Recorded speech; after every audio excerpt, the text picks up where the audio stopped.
Katalah mana ulama' je tak main Malaysia lah ni. Ulama' mana je tak main Malaysia lah ni. Kalau dekat Kuala Lumpur ni, Masjid Besi Putrajaya ataupun Masjid Putra dekat depan pejabat Perdana Menteri ni, setiap bulan ada ulama' antarabangsa main. Setiap bulan.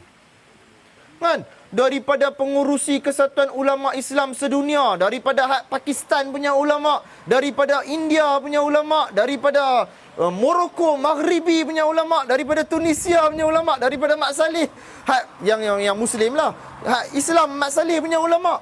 Semua ada ulama'. Lelai kata kita inti Islam. Inti Islam tahu mana? Kami tak letak nama parti kami je, tak ada parti Islam. Itu je. Itu je.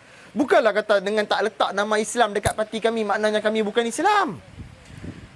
Sebab tu Islam itu bukan dilihat pada nama, tapi dilihat pada isi kandungan.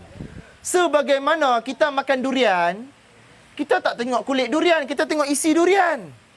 Makan rambutan, kita tak tengok kulit rambutan, kita tengok isi rambutan. Kulit dengan isi mana lagi penting? Isi lah lagi penting, betul tak?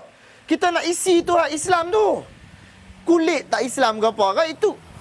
Kan? Kulit tu tak ada penting apa. Al-ibratu bil maqasid wal ma'ani la bil alfaz wal mabani, kata dalam qawaidul fiqhiyah, dalam kaedah fiqh sebut.